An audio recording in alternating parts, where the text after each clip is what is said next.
What's up, family? So, in today's video, we'll be breaking down some of the most controversial political moments making headlines, and we'll discuss Vice President JD Vance sharp responses to CBS host Margaret Brennan, the challenges of immigration policy under both the Biden and Trump administrations, and a fury debate involving the U.S. Conference of Catholic Bishops. So, stick around because we got a lot to dive into. So, story one, we'll focus on the refugees and national security. So Vice President JD Vance didn't hold back during the interview with CBS host Margaret, shining a spotlight on what he calls a failure to properly vet refugees under the Biden administration. The issues are during the chaotic withdrawal from Afghanistan, thousands of refugees were flown into the U.S. And Vance pointed out that some of these individuals weren't thoroughly vetted, leading to serious security risks. But if anything, family, check out the clip. Well, Margaret, I don't agree that all these immigrants or all these refugees have been properly vetted. In fact, we know that there are cases of people who allegedly were properly vetted and then were literally planning terrorist attacks on our country. That happened during the campaign, if you may remember. So clearly not all of these foreign nationals but there are have been properly 30,000 vetted. people in the pipeline, Afghan refugees. But my primary Do you stand by concern it? as the vice president, Margaret, is to look after the American people. And now that we know that we have vetting problems with a lot of these refugee programs, we absolutely cannot unleash thousands of unvetted people into our country. These people it's are not vetted. good. These people are vetted. Just like the guy who planned a terrorist attack in Oklahoma a few months ago, he was allegedly properly vetted. And many people in the media and the Democratic Party said that he was properly vetted. Clearly he wasn't. I don't want my children to share a neighborhood with people who are not properly vetted. And because I don't want it for my kids, I'm not going to force any other American citizens' kids to do that either. No, and that was a very particular case. It wasn't clear if he was radicalized when he got here or while he was living here. I don't really care, Margaret. I don't want that person in my country. And I think most Americans agree with me. You know, and that's standing on business. That's why I say the grown folks are back in office. At the end of the day, JD Vance will be the next president. I'm calling it for what it is. You guys can check back at this video when it happens 4 years from now, but I'm calling it for what it is.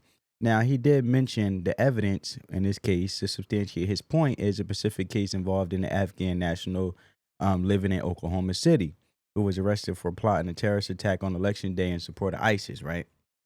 So, however, I do want to show you guys in regards to what he's talking about, and this is what it is. This is on NBC News. They say Afghan national living in U.S. charged with plotting an election day terrorist attack. And however, to even substantiate my point even further, we'll go into the Department of Justice. Now, this is their official website. And it goes down and says, as charged as the Justice Department foiled the defendant's plot to acquire semi-automatic weapons and commit violent attack in the name of ISIS on U.S. soil on election day. Said Attorney General Merrick B. Garland, quote unquote, we will continue to combat the ongoing threat that ISIS and its supporters pose to Americans' national security, and we will identify, investigate, and prosecute the individuals who seek to terrorize the American people. And I am deeply grateful to the public servants of the FBI National Security Division and the U.S. Attorney's Office of the Western District of Oklahoma for their work to disrupt this attack and for the work they do every day to protect our country. Now, however, I believe that the Attorney General shouldn't have been in this position in the first place. However, that's one thing that the Biden administration did do right amongst the administration. Instead of playing politics, actually worrying about the safety of, some part of the country in this case, we like to say, because obviously we know they don't care about jeopardizing the public safety of Americans. But there goes my point there.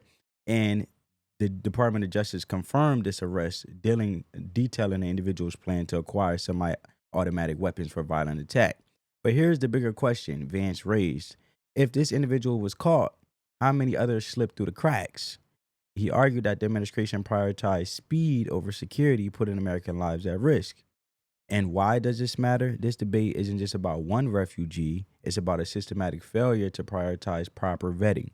And Vance criticized Margaret Brennan for ignoring this fact, calling out the media for downplaying the risk associated with the administration's, or I should say the past administration, which was the Biden administration, immigration policies, right?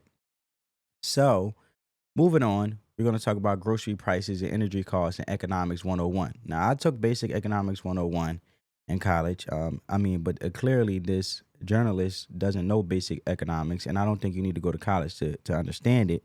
I mean, it's simple in the simplistic terms or form or defined simple. I mean, it's like one plus one equal two. Is that simple? But during the same interview, Margaret questioned why the new Trump administration hadn't immediately lowered costs for groceries and energy. And Vice President Vance used this moment to break down the connection between energy prices and the cost of living, and something he suggested the media often fails to grasp. And just before I'll show you guys the clip. Here's how it works, right? Energy rose. Almost everything we rely on, food, transportation, manufacturing, depends on electricity and gas. Shoot, for instance, the heat. I have a gas furnace, so the gas that uses to fire up the furnace is the reason why I have heat in the first place, right? So if you got transportations like trucks and ships need fuel to move goods, as we all know that there was just a huge incident with the workers on the shipyards wanting bigger wages during the Biden administration. They were on strike. We know that plays a huge role, right?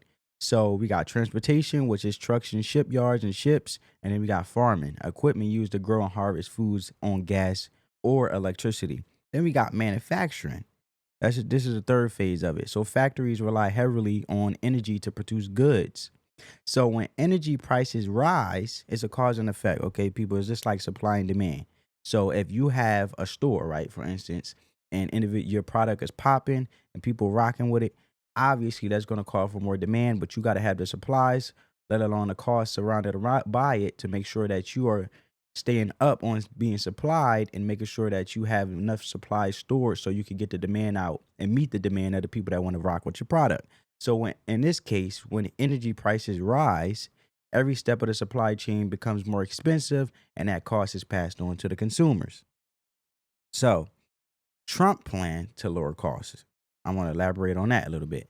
So Vance did explain that Trump's administration is focused on three key strategies. Number one, increase energy production. By boosting domestic oil and gas production, supply will exceed demand, right? Naturally driving prices down. And number two, cutting unnecessary regulations, removing the red tape, as I like to say, the bureaucratic red tape around energy infrastructure will make production faster and more efficient.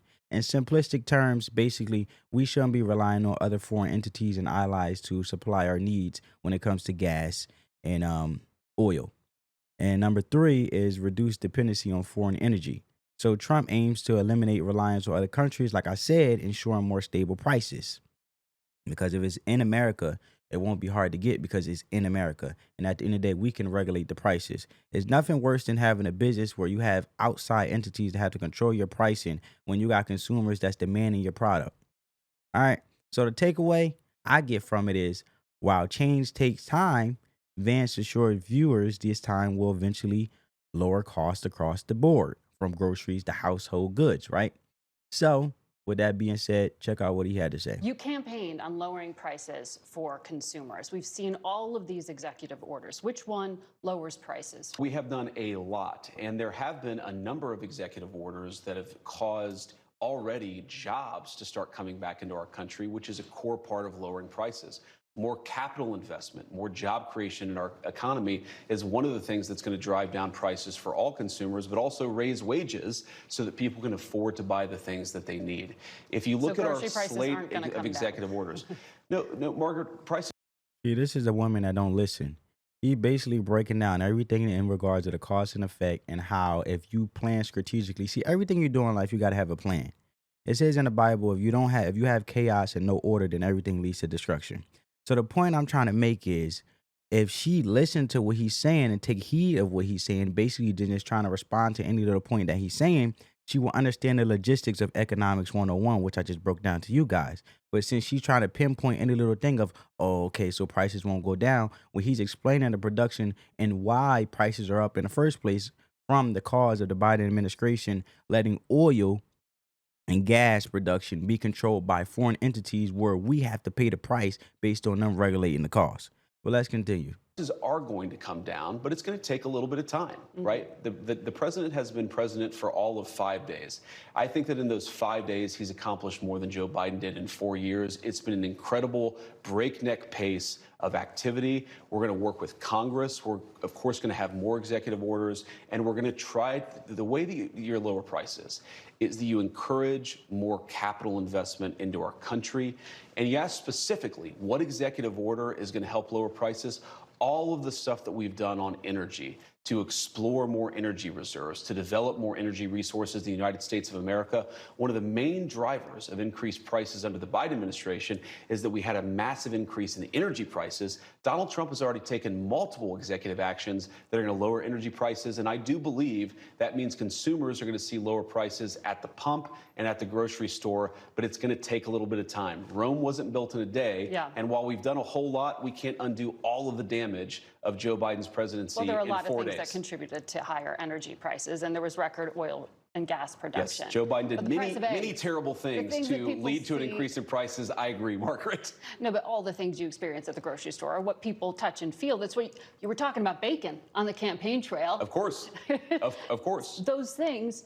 When do consumers actually get to touch and feel a difference in their lives? Well, Margaret, how does bacon get to the grocery store? It comes on trucks that are fueled by diesel fuel. If the diesel's way too expensive, the bacon's going to become more expensive. How do we grow the bacon? Our farmers need energy to produce it. So if we lower energy prices, we are going to see lower prices for consumers, and that is what we're trying to fight for. Well, the flurry of executive orders, most of them weren't about the economy. Many of them were, though, Margaret. We had, I think we've taken over of tariffs by February 1st. We've taken over 200 executive actions, some executive orders, other executive actions. Again, this is in less than a week, and a lot of them were focused on the economy, bringing investment into our country and lowering energy prices. We've also focused on safety, restoring public safety, ending weaponization of the Department of Justice.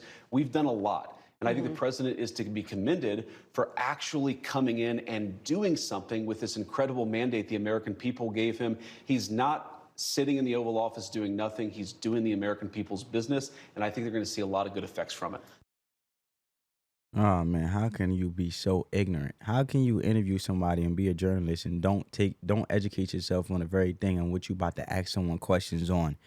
That clearly shows how unprepared she is, because she just talked about bacon and how he promised that on the campaign trail, but she didn't never take heed to the information in which he said in the first place about capital investment. Capital investment as in bringing things back to America, not outside of America. So the simple fact is, to her to try to say, you talked about bacon, people like to touch and feel, the prices of bacon is high. Well, he just told you how it get low. Now he had to lead into simplistic terms. But this is what a true leader is, because they're not going to give you word salad. They're not going to dance around it. They're going to tell you what it is. They're going to tell you how we're going to do it. And we're not about to hear nothing else about it. And we're going to do what we say we're going to do. Whether you like it or not, we still going to do it. And we're not going to straddle the fence or pander to your feelings about being compassionate. Right? And she was ignorant. And what really hit me was when she said, oh, so you haven't really done a lot of things with the executive orders, over 200 executive orders for the economy. Well, if you look at the pillars that he mentioned, that basically about the economy is restoring trust with the American people, with the Department of Justice not weaponizing against people, whether they like, not weaponize. Okay, I'll give you an example. When he mentions restoring trust with the American people, when it comes to the Department of Justice not weaponizing it itself towards the American people, is, for example, if somebody doesn't like what you said, they shouldn't be able to bully you into what they want you to say. So if the government has been doing this whole thing of censorship under the Biden administration, then that means they, for example, with Facebook and Mark Zuckerberg, you can talk about the virus, right? So then it limits the information you would like to get your information from. And Trump is like, we're going to end censorship so you can get the information to where you please. A podcaster, YouTube, CNN, wherever you please, and the desire to get your information. It shouldn't be limited, so the government shouldn't weaponize themselves against you to stop you from listening to whatever you want to listen to. If I want to listen to a certain station on the radio, I shouldn't be censored and limited to the very thing that I should be expected to listen to. The same thing with gas cars, right?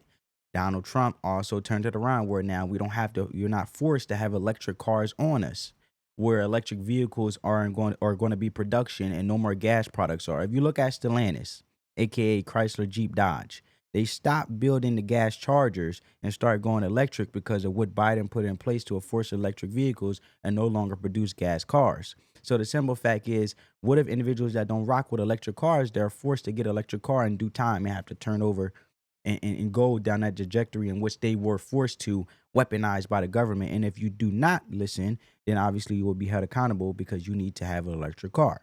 Right? Simple. But see, when you're dumb and ignorant like that, that's what happened. Instead of just saying you don't know and just listening. But that's a bad woman for you. So anyway, going on to story 3, right? We're gonna talk about Trump, the deportations and Colombia's refusal. One of the most contentious topics in that happened in the past 24 hours. Trump's crackdown on illegal immigration, or the past week, I should say, when it comes to crackdown on illegal immigration. But a new development involves Colombia, which recently refused to accept deported criminals sent back by the United States. And what happened? Colombia's President Gustavo Petro, a socialist leader, blocked 2 flights carrying deported criminals from landing in his country. And Trump responded swiftly with a series of retaliatory measures designed to pressure Colombia into compliance. See, this is one of those things where you're going to F around, you're going to find out. Because you playing politics with a man, first of all, let's put it like this. This is why Trump resonated with the American people. He's not a part of the establishment, which is he's not your typical politician. He's not a career politician. He's going to do what he say when he say it, and he's going to mean what he say when he say it, and he's going to do what he say what he mean. So, however, and he's very transparent with it. So if you want to play politics with a man like that, you basically might as well say he's going to go mafia style on you. Let's just be real. So I'm going to tell you what Trump's retaliation plan consists of, as you guys see on the screen. It says, I was just informed that 2 reparation flights from the United States with a large number of illegal criminals were not allowed to land in Colombia. This order was given by Colombia's socialist president, Gustavo Petro, who is already very unpopular amongst his people. Petro's denial of these flights has jeopardized the national security and public safety of the United States. So I have directed my administration to immediately take the following urgent, decisive retaliatory measures. Number 1, emergency 25% tariffs on all goods coming into the United States. In 1 week, the 25% tariffs will be raised to 50%. Number 2, a travel ban and immediate visa revocations or visa revokes, right? On the Colombia government officials and all allies and supporters. Number 3, visa sanctions on all party members, family members, and supporters of the Colombian government. Number 4, enhanced customs and border protection inspections of all Colombian nationals and cargo on national security grounds. Number 5. Number 5. Basically, IEPA, Treasury, banking, and financial sanctions to be fully imposed. These measures are just the beginning. We will not allow the Colombian government to violate its legal obligations with regard to acceptance and return of the criminals they forced into the United States. And he posted this on Truth Social at 1:28 p.m., which as of yesterday, which was Sunday. Okay, so why does this matter? This marks a significant shift in the United States immigration policy. Trump is sending a message to countries that refuse to accept deported individuals. Non-compliance will have consequences. Vance called it a necessary move to protect national security and enforce immigration laws. Now, you want to see how this strategic tactic, when it comes with tariffs, as a way of imposing his will, because Trump do have the power to do so. I will show you what resulted to the Colombia president actually cooperating. He actually offered his presidential plane to help deport these immigrants back. Let me see. Here we go. The president of Colombia caved to Trump in less than an hour. Now, this was 11 hours ago. And basically, I'll get you in a minute. I'll show you in a minute. But I want to go to the actual page. Let me see.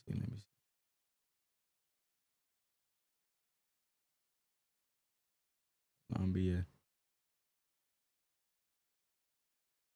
Now, he said 11 hours ago that he said he would be thrilled to accept Colombians illegals back.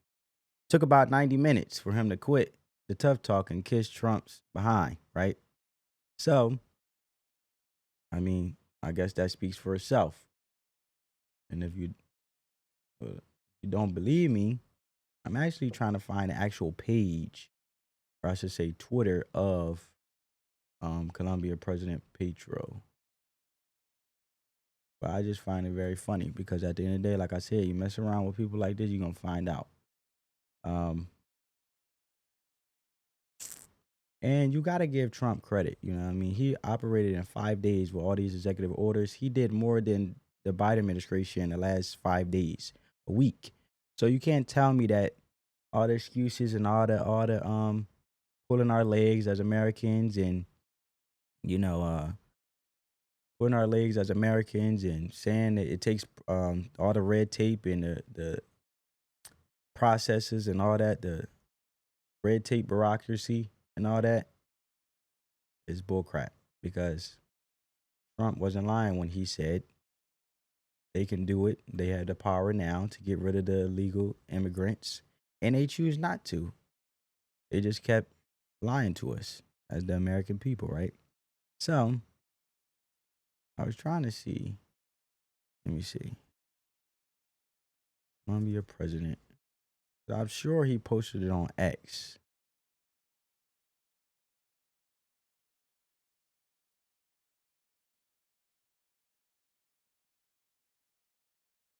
Okay.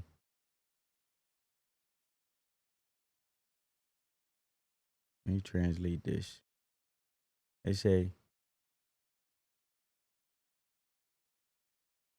there you go. He said,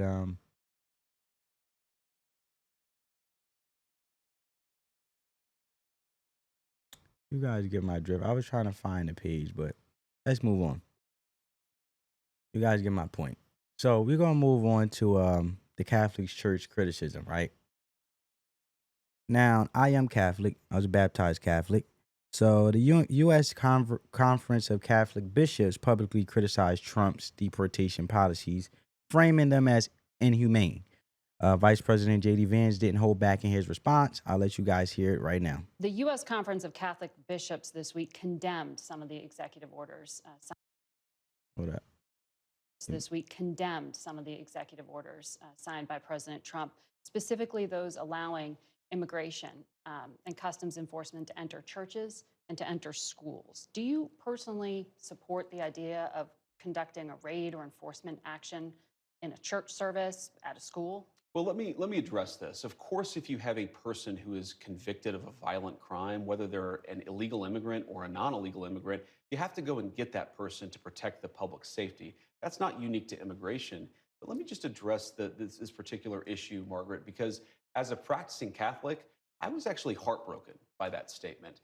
And I think that the U.S. Conference of Catholic Bishops needs to actually look in the mirror a little bit and recognize that when they receive over $100 million to help resettle illegal immigrants, are they worried about humanitarian concerns or are they actually worried about their bottom line?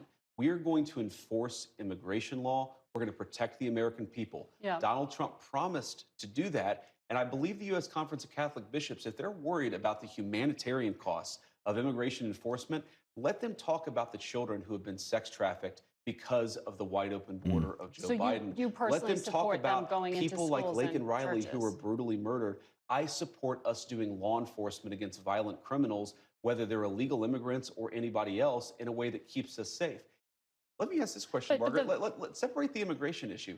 If you had a violent murderer in a school, of course I want law enforcement to go and get that person out. Of course. So what's the point of the question? You changed the regulation this week. That's the point of the question. Exactly. Giving the authority to go into churches and go into schools. We empowered law enforcement to enforce but the that law also everywhere has to protect Americans. Effect, a chilling effect, arguably, to people to not send their kids to school. I desperately hope it has a chilling effect on illegal.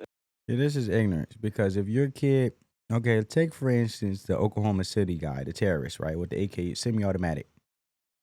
So if you have a terrorist, illegal terrorist in your child's school, and you know that, and they're hiding in your child's school as a legal immigrant, you're not going to want law enforcement to go in there. So a lot of times people say things because it's not happening to them in the time, but once it's happening to them, then they want to be on board with it. That's just human behavior. So at the end of the day, she could try to justify, oh, they're going into schools and churches to capture illegal immigrants. Well, technically, if they allowed them in the prisons where they initially wanted to start, because she mentioned that they changed the order.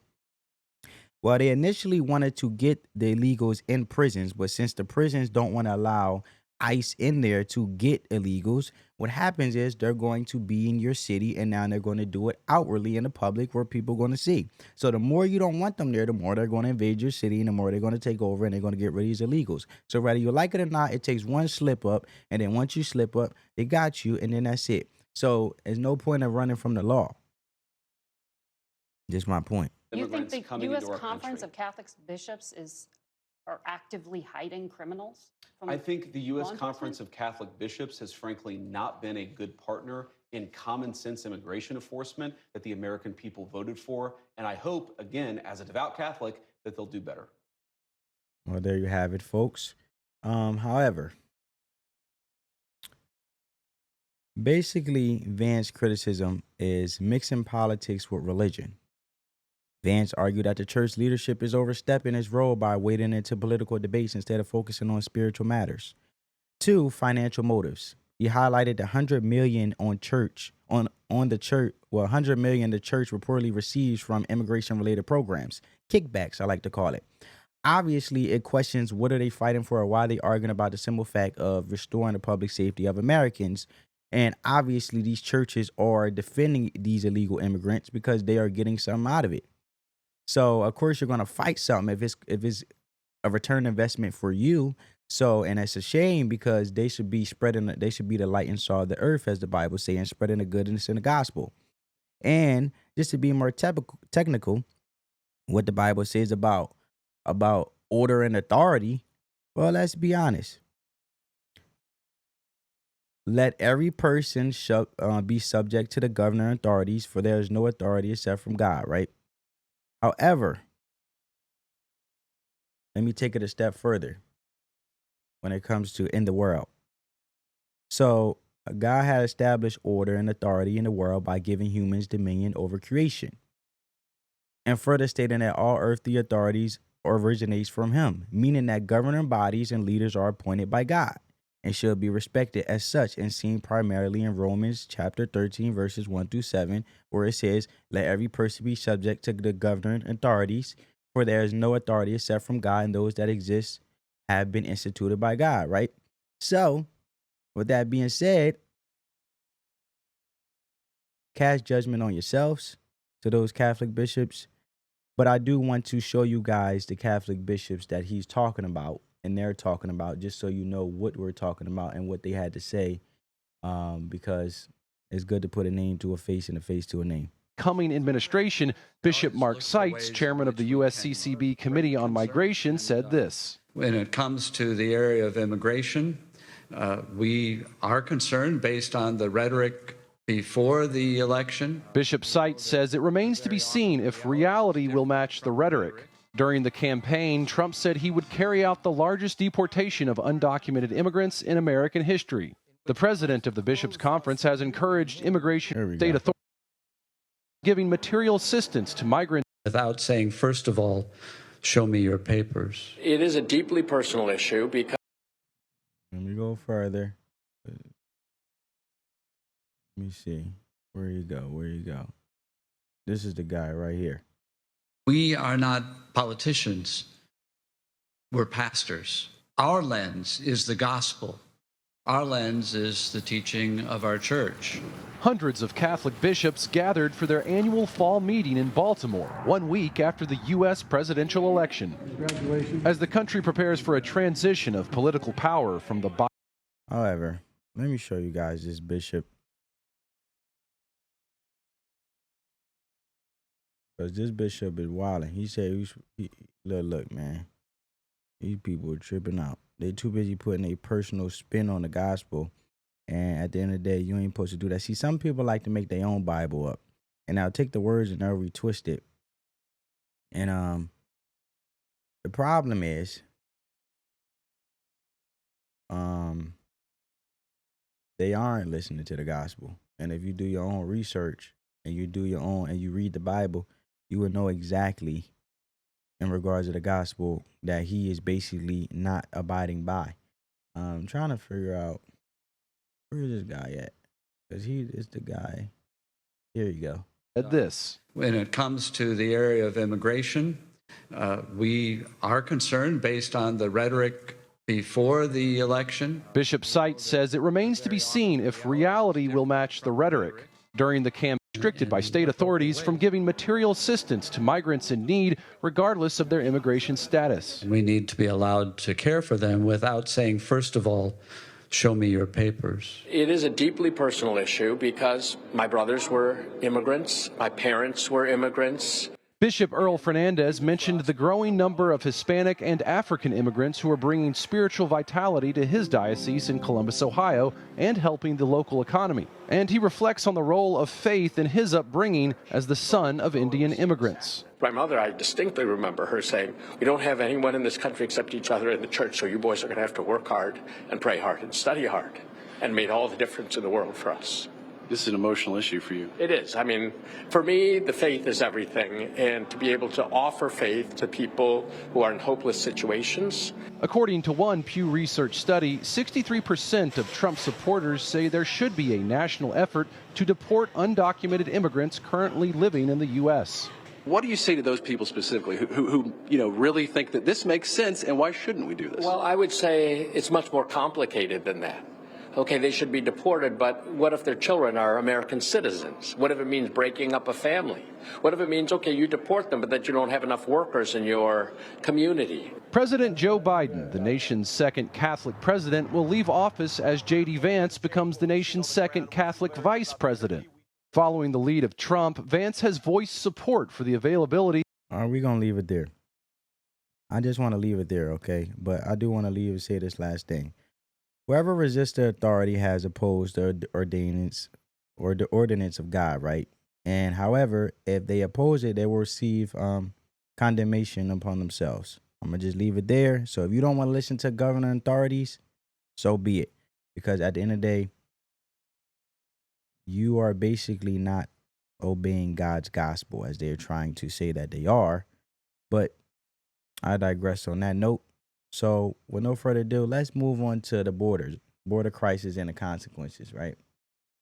So Tom Homan, former ICE director Tom Homan weighed in on the border debate, emphasizing the importance of enforcing consequences for illegal immigration. Homan's argument, illegal entry is a crime.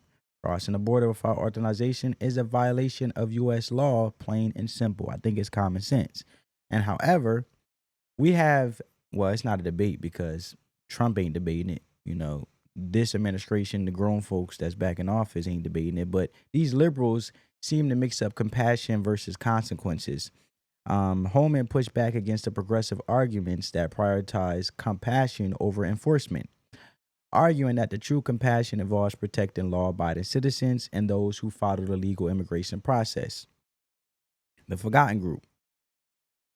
Homan highlighted how the current debate often overlooks immigrants who go through the legal process, enduring long wait times and significant costs. He argued that rewarding illegal entry undermines those who follow the rules, right? You think it's common sense because at the end of the day, we can even have let's have a conversation about the process.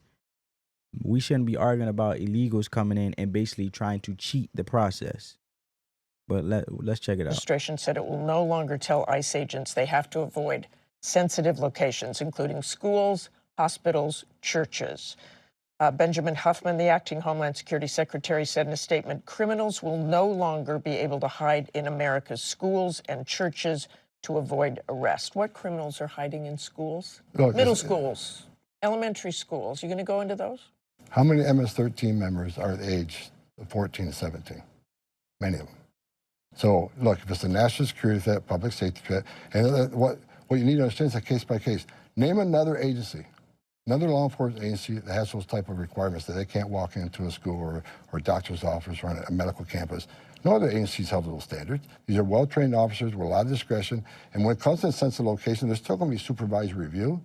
So it's not like it's an open issue. But ICE officers should have discretion to decide if a national security threat or a public safety threat is in one of these facilities, then there should be an option for them to make the arrest. But someday you could go into those schools and grab people who are just in the country illegally. On a case-by-case basis, depending who they are, what the circumstances are. It's never a zero game. You know that this creates fear in the immigrant community. The chair of the U.S. Conference of Bishops Committee said turning places of care, healing, and solace into places of fear and uncertainty for those in need while endangering the trust between pastors, providers, educators, and the people they serve will not make our communities safer. Well, look, here's I think. If Congress has a job to do, we're enforcing the laws Congress enacted and the president signed. If they don't like it, change the law. I find it hard to believe any member of Congress is telling us not to enforce the law that they enacted and they fund us to do. But opening up to anyone who's in the country illegally and going into schools and grabbing them, does that, kids, adults? The message needs to be clear. There's consequences for entering the country illegally. If we don't show there's consequences, you're never going to fix the border problem. Estimates are that there are 11 million undocumented immigrants in this country right now. How can you possibly afford to deport all of those people? Well, I'll leave it up to Congress. You know, I think the president has a mandate. This is the #1 issue that people voted on. I think Congress has a mandate to give us money we need. What price you put on national security? More detention centers? What price you put on? What price you put on all these young ladies that have been raped and murdered and burned alive? What price you put on that? What price you put on Laken Riley's life? What price you put on national security? Like I just explained, when you have a surge like this, we don't secure that border. That's when national security threats enter the country. That's when sex trafficking goes up. That's when the fentanyl comes in that kills 250,000 Americans. I don't put a price on that. And on those detention centers, do you need more beds? I think there's Absolutely. 41,000 now, 100,000. So where do you get those beds? Do you build more camps? Do you do this? At the end of the day, I feel like these people just do not want to respect the vote of the American people. The people have spoke. Trump had promised this majority of his campaign that he will basically deport illegal immigrants. And at the end of the day, it's not rocket science, right? At the end of the day, it's national security, and you cannot try to justify or absolve yourself from the simple fact of not following the process and coming to the country illegally and committing a crime and thinking that you're going to get away with it and everything just okay. It's not. So I don't understand. I mean, it's common sense in itself. But I'm going to leave it there. I want to know what you guys think, because these stories reveal deeper issues surrounding immigration and national security and economic policy. Whether it's the failures or refugee vetting, rising costs, or the enforcement of border laws, these are the topics that impact us all. And most importantly, I feel like we're going in the right direction, no matter if these liberals like it or not. But what's your thoughts on these debates? Are they the right policies being prioritized? Drop your comments or your thoughts down in the comments below. Don't forget to like, share, and subscribe for more in-depth breakdowns like this one. However, family, peace.